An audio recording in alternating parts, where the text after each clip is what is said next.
Comey was spying on Trump. Well, the reason he was writing the memos was to create a record so that he could destroy No him. American knowingly colluded with the Russians to interfere in our election campaigns. Oh, wait, unless you mean Hillary Clinton. Pardons, prosecutions, and transparency.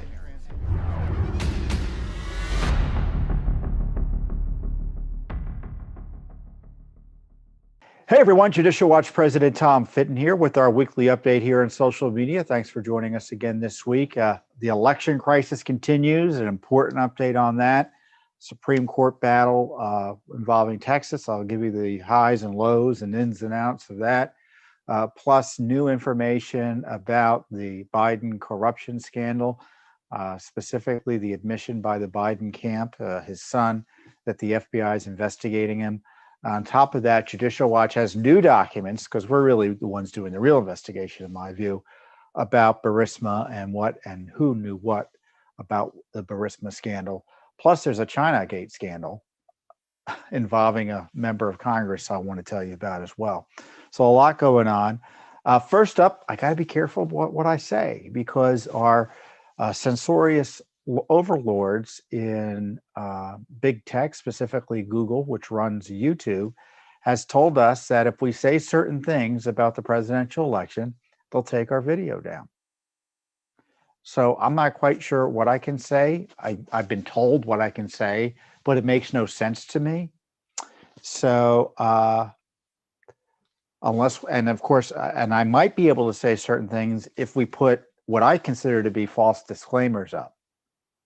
So if you want to know the full truth about what I believe, you're going to have to go somewhere else other than YouTube. Because I'm not going to lie to you. I'm not going to put up false information, at least at this point. I don't see any reason to do that, even if it is mandated by Google. I mean, Google is going to, in order for me to say what I want to say, Google will order, the rule from Google and YouTube is I must say something that I believe to be factually and legally false. So I don't think I'm going to do that, at least today. But I do want to tell you about the election controversy. So next week, the Electoral College meets, and presumably, absent some dramatic intervention, Vice President Biden will be chosen by the Electoral College. And then it will go to Congress, who can object or not object and count the votes. So what's happening to stop that potentiality from happening is, well, first of all, many things are. There have been several lawsuits that are still pending, specifically in Wisconsin and Georgia, that seem to me to have quite credible claims that the results in favor of Biden are not licit, L-I-C-I-T. Yeah, that's the way you spell it, licit, in the sense that you had the superstructure of those states' elections undermined by state officials who acted outside their authority to change the rules. And that resulted in votes that should not have been counted being counted. So those are the allegations in the various lawsuits. Now, beyond that, the state of Texas has filed a lawsuit against, I think, Georgia, Pennsylvania, Wisconsin, and Michigan, essentially saying the same thing, that their rights, the rights of their citizens, and the Texas's rights under the Constitution have been harmed by the actions of those states in endorsing certifying results that are not correct. That's the allegation. They're challenging those results. So, and I encourage you to read the Texas lawsuit, because it's a nice summation of what the issues are concerning what happened in Georgia, Pennsylvania, Wisconsin, and Michigan. And what's been, so Texas is sued in the Supreme Court. Now, there's a big fight over whether the Supreme Court has original jurisdiction and therefore will hear this case. And what is original jurisdiction? In the Constitution, the Supreme Court has original jurisdiction on disputes between the states. And that's essentially jurisdiction that can't be limited by Congress. It's in the Constitution. One of the dirty little secrets is that Congress can limit the jurisdiction of the courts, except in matters which involve original jurisdiction between the states, where there's a fight between one state and the other, a legal constitutional fight. Now, previously, based on expert analysis I've seen on the issue, even though they do have original jurisdiction on some of these claims, they tell those bringing them sometimes, you know what, let it litigate it in the lower courts, and then we'll take it up. That way we have a record that we can follow up on, because they don't like, is for obvious reasons, having to try cases essentially in the Supreme Court and conduct the sort of fact finding that lower courts typically do. I don't think they can do that in this case specifically. I just don't see how, given the gravamen of this case, the gravity of this case, that they can say to a district court judge in, I don't know where would the district court judge be? I mean, that's one of the issues, isn't it? In Texas? Would it be in Pennsylvania, Georgia? Where? That they can tell a district court judge to figure out if Texas is right versus these 4 other states. Now, since the claim has been filed, I think 17 other states, maybe it's increased since then, have filed amicus support for the Texas claim. The president himself has intervened through John Eastman, the professor I told you about last time, whose analysis on these issues I think deserves serious consideration. I encourage you to look him up. So I don't know what the Supreme Court's going to do. I think most of the briefing's been done. In my view, and one of the problems I've had with the courts to date, is that because of either politics, meaning you just had political judges who were never going to give Trump the time of day that he was otherwise due under law, or fear, where you had other judges who frankly should know better, being afraid of the consequences, confronting I think the serious claims of illegal election activity. That's what I think you would call it, by state officials. And by that I mean is that they didn't want to tell, they didn't want to be placed in a position of saying Trump won. They didn't want to be in the position of saying those votes shouldn't count for Biden.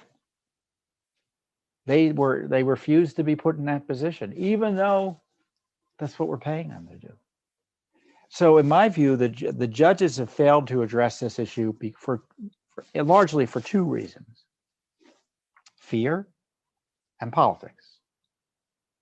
Or I should say fear and/or politics, because sometimes there's a mix, as you know. So the question is the Supreme Court going to handle this? And if the Supreme Court takes up the case immediately, is there going to be a firestorm? It's going to be a firestorm. Because these are serious claims, in my view. You just cannot look at the Georgia lawsuit, which I encourage you to look at. You cannot look at the Wisconsin lawsuit. You can't look at the allegations in Pennsylvania and think those elections were conducted on the up and up. And I think the courts have to grapple with that. And they can't say they don't like the consequences. What they try to say is the relief is out of proportion to what is being alleged. Oh, they may have broke the rules, but we can't do anything about it. Well, that's not true. Or they misconstrue the relief as being gargantuan when it's frankly more limited, although politically much more explosive than they would like. Because the allegations by the left is, if these challenges succeed, you're overturning the will of the American people. And the response to that would be, if the challenges proceed or succeed, you're affirming the lawful will of the American people. By keeping ballots out of the system that shouldn't have been counted, or by highlighting that the system or the election was conducted in such a way, or at least a part of the election was conducted in such a way that you can't trust the outcome. That doesn't mean everyone's votes are thrown out. It just means that certain votes were put in dispute and set aside. And that happens all the time in elections. Already votes have been thrown out. Did you know that? Already votes have been thrown out? It's done in the ordinary course in counting ballots. And so this is a common dispute, is how many votes should be thrown out? Now, the left is calling this sedition. To pursue litigation to vindicate your civil rights is sedition. That's the left's approach. Now, as I've highlighted to you, and Judicial Watch has highlighted in a special report, which is available on our website, and I think we can link to it below, the left had a transition integrity project. Transition integrity project. And it was run out of Harvard University. And it was a war game. So you had some anti-Trumper playing Donald Trump, and you had John Podesta, who is, in the center of the Democrat establishment, playing Joe Biden. And of course, they presumed President Trump was going to do all these unlawful acts I'm getting something to drink here, excuse me, to do all these unlawful acts to keep himself in power. And in response, they thought this is what John Podesta was planning to do, or, wargaming in his role as Joe Biden. The left had actually wargamed the scenario of having two slates of electors being appointed or competing slates of electors being appointed in a state, which I guess Republicans aren't allowed to pursue as a constitutional option. But this is where they went off the rails in terms of the rule of law. The plan was that if the Biden slate wasn't accepted by Congress, Podesta's war game had other Democrat states threaten to secede from the Union in order to get Biden's electors seated or counted. So they were threatening to put the country into a civil war in order to get President Trump removed. And they're calling it sedition for President Trump to exercise his legal options under the law. Of course, that can't be the case. And it's a smear. It's an absolute smear. So I don't know what the Supreme Court's going to do. And I don't encourage you to call the Supreme Court, but I do encourage you to call your state legislators, especially if you live in Georgia, Wisconsin, Michigan, Pennsylvania, Arizona, or Nevada. Because there are substantial questions about how Biden won those states. And if these claims are accurate, his victory could be overturned potentially. And as I said, in Georgia, it's a substantial claim. Wisconsin, similarly, they changed the rules and counted ballots they weren't allowed to count. It's a simple claim. It doesn't rely on believing that Hugo Chavez changed the election or computer systems were manipulated. I'm not saying those areas shouldn't be looked at or asked questions about, but this is pretty simple stuff, which is driving the left crazy. And which is why YouTube and Google, I don't know, maybe I said something wrong here that's going to result in this video being taken down from YouTube. I don't know. But Google and YouTube are now interfering in the election by censoring discussion about the election in a truthful discussion. Twitter is labeling and censoring and suppressing material, so is Facebook. Big tech has come down on the side of Joe Biden here, and it's not based on anything other than politics. It's arbitrary, capricious. I know there's a target on my back. I know there's a target on Judicial Watch's back. I've already been censored. Judicial Watch has already been censored. I remember I was locked out of Twitter. I don't even remember why.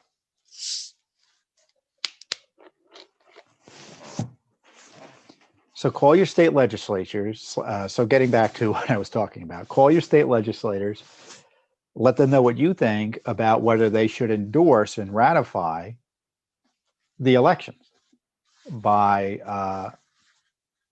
doing nothing. Because by doing nothing, they're doing something, right? To do nothing in the face of this, the certifications that have taken place, is to ratify them. And anyone who tells you otherwise is blowing smoke in your ear. And no, they don't need governors, in my view, under the Constitution, to call themselves back into session to deal with this. Secondly, call your members of Congress, because on January 6th, Congress will count the ballots. Excuse me, count the Electoral College ballots. And there are opportunities to challenge or to object to electors from states in which the objectors believe the elections have been compromised. So Mo Brooks, who's a Republican from Alabama, has been the only House member to say he'll object. There's been no senator. There's been no senator. Now, I've pressed non-publicly folks on the Hill about this, and the feedback I've gotten, I've said, why isn't anyone doing anything about this? Is that they're looking for a court case to hang their hat on, and I don't think that is politically brave. I think it's a weak approach. I mean, in the least, the Senate should be having emergency hearings on the election crisis, don't you think? I want one senator to come forward and say, yes, I believe these elections, electoral college counts, should be scrutinized. I mean, you don't even have to, I understand the politicians. They're not going to do everything you want them to do. We can put out the guide star out there so that or the North Star out there, that they can, what they should do. And there are things short of that they can do that they still haven't done. So call your senators, call your congressmen, and call your state legislators. Now, a number of states have signed on to this Texas lawsuit. I don't know, check to see if your state has, see if they've done what you wanted them to do too. And even if you live in a state where you think your voice won't be heard, you've got to make your voice heard. As I said before, calling is always important, even if you think you're calling to an official who disagrees with you. They do note the temperature, I think it's the best way to put it, in the COVID era of their voters. And they note, and then one way of figuring out what the temperature is by looking at the calls. So, I mean, you may think someone disagrees with you, but they get a billion calls saying, do the other thing. And what it might do is actually temper what they say, what they push for behind the scenes, what they're willing to endorse publicly. You'd be surprised. So just because your senator or representative is not someone who shares your political philosophy, it's frankly is as important to let them know what you think as it would be just because you think they share your political philosophy, you'd be more willing to listen to you. They're your representative, and even if they don't like your politics, they still sometimes listen to you. So I don't want to overstate it, but all you can do is what you can do. And I'm telling you what you can do. Call your representatives. They still have a role to play. It's not over. On January 20th, actually, when you look at the federal law envisions disputes in Congress actually going past Inauguration Day. And what happens if that happens? The Speaker of the House is supposed to step down, if she wants in this case, and become acting president until the dispute is resolved. So my view is that there is a substantial case to be made that the president won the election. There's a substantial case to be made that the president won the election. And with that being said, you should, if you agree with me, or maybe if you don't, you call too. I'm not telling you what to say. You don't have to necessarily agree with me, but you should participate. You should participate beyond voting, because clearly voting on election day isn't enough to resolve election disputes because public officials have roles to play in resolving those disputes afterwards. So, and in the meantime, of course, Judicial Watch is doing what we do, which is we're doing our FOIA work to figure out what went on. Hopefully we get some documents, not too far, in a way that we're able to contribute to the current debate. And of course, we've got the litigation and the evidence that the voting rolls were ill kept, were dirty. Our lawsuit against Pennsylvania alleges 800,000 extra names on the voter rolls that shouldn't be there. In Michigan, I think it's 600 plus thousand. I'm going on memory, but it's way up there. Georgia, Fulton County, you've heard of Fulton County, Georgia, the big county down there. Their election rolls are dirty. Same in Nevada, Clark County, the big county in Nevada. It's where most people in Nevada live. It's Las Vegas. They've got an extra 154,000 names on the election rolls, according to the data we analyzed. And so when you got dirty election rolls, it can mean dirty elections. And so Judicial Watch has highlighted that fact. And does it mean everyone on those rolls are voting illegally? No, it does not. It does not. But it does mean there are more opportunities for fraud. That's what it means. So we'll see how the fight continues. We're doing what we can behind the scenes as the law allows and good sense allows. But and we're educating, but most importantly, we're educating Americans about what the law is, about the Constitution, about the rights of the president.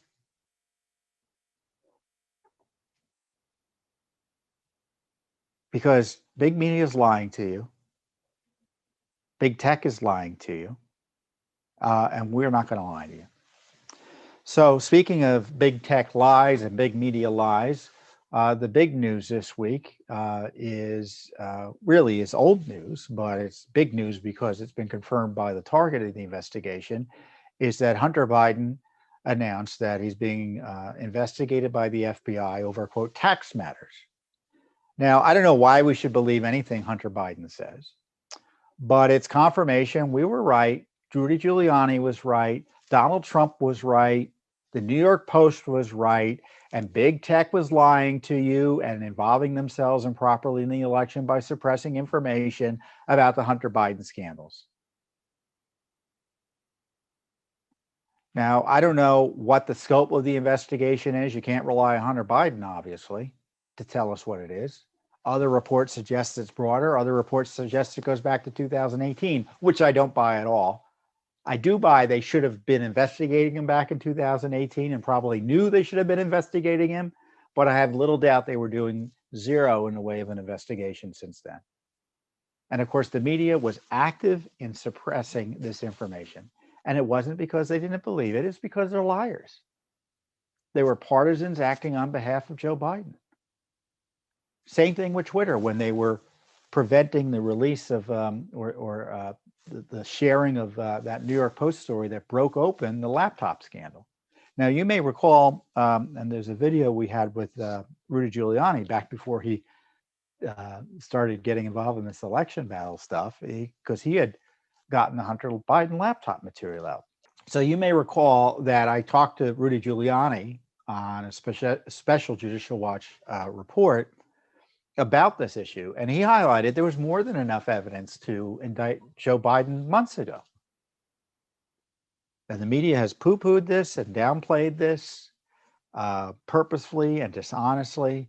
And now it comes out that the DOJ was purposely restricting the investigation so as not to interfere with the election, which is obviously interference with the election because the rules at the DOJ say they're not supposed to take overt acts that could affect an election. Well, first of all, there are no such rules. And if there's even an informal rule, it's only enforced to help leftists.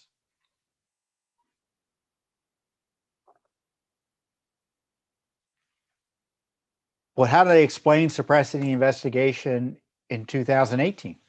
How did they explain suppressing the investigation in 2019? How did they explain suppressing the investigation while the president of the United States was being impeached for asking questions and alleging there was corruption involving Burisma? And they knew at the time that there was something there. They were investigating it. So what has Judicial Watch been doing? Well, we've had lawsuit, because I don't believe the Justice Department and the FBI, let's be clear, they're not going to do anything. They're not.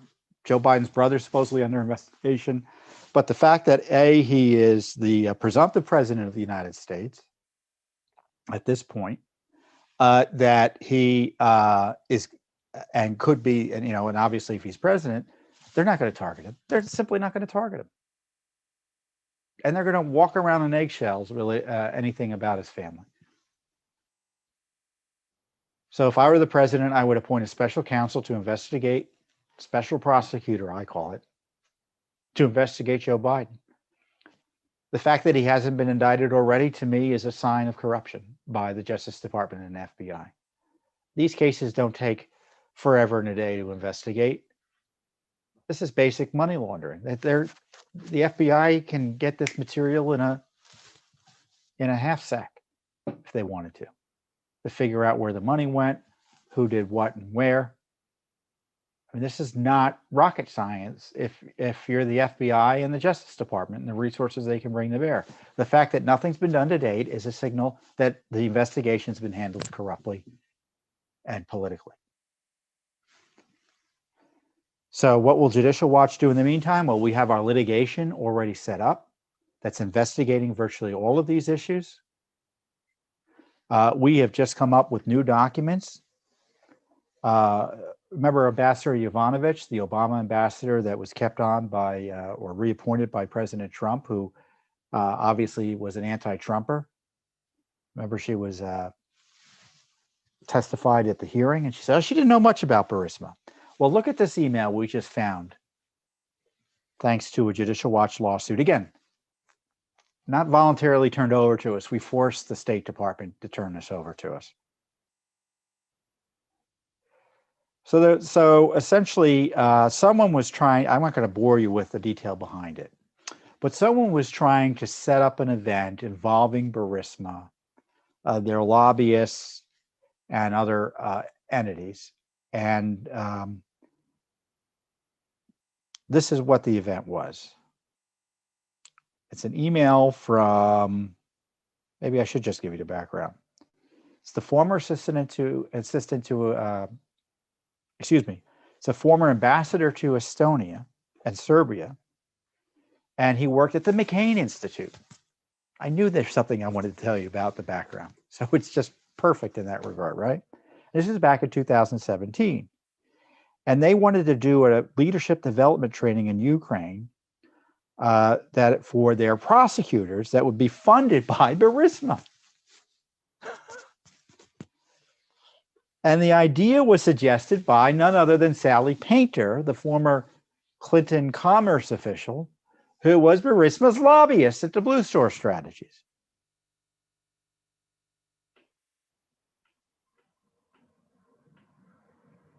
So Polt emails Yovanovitch about this idea. So I won't read you that email, but I'm going to read you Yovanovitch's response. Sorry not to have responded more quickly.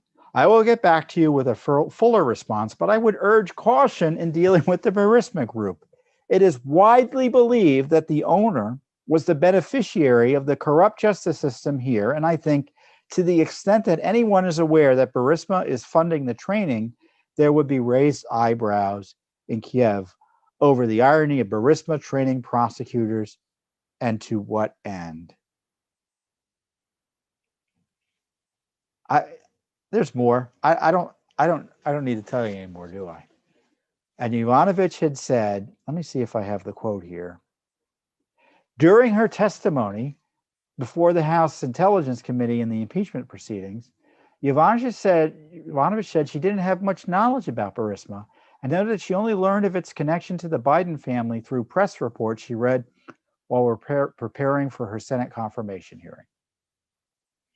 So does that comport with her testimony? I don't think so. I mean, it suggests that she knew Burisma was corrupt. And so she did know something about Burisma. She did know something about Burisma. So much so that she warned someone off about having them be involved in funding a training for prosecutors.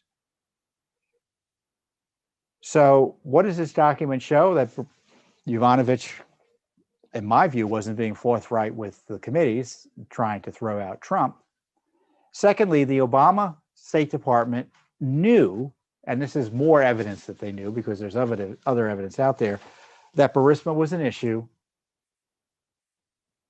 and was corrupt, and yet nothing was done when Biden's son went onto the board and Biden's business partner went on to the board.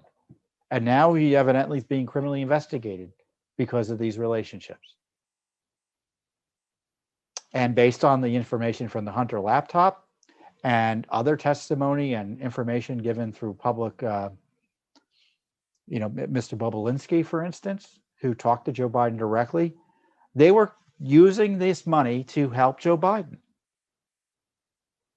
So Biden's in it, folks. Biden's in it. So don't believe the media who've been lying to you about Hunter Biden for years, most recently to help Joe Biden win the presidency.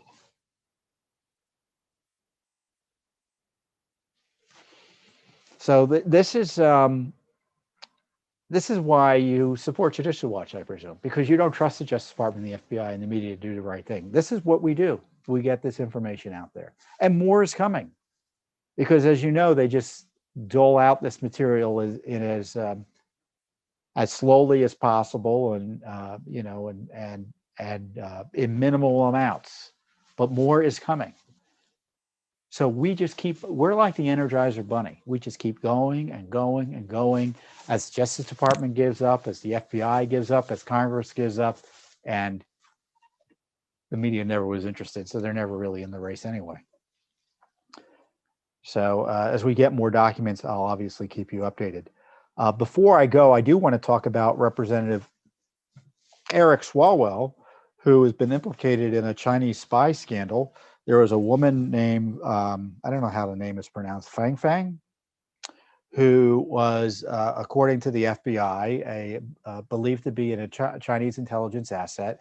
And she was operating in the San Francisco Bay Area and got her tender hooks into, among other politicians, a young Eric Swalwell, even before he became a congressman.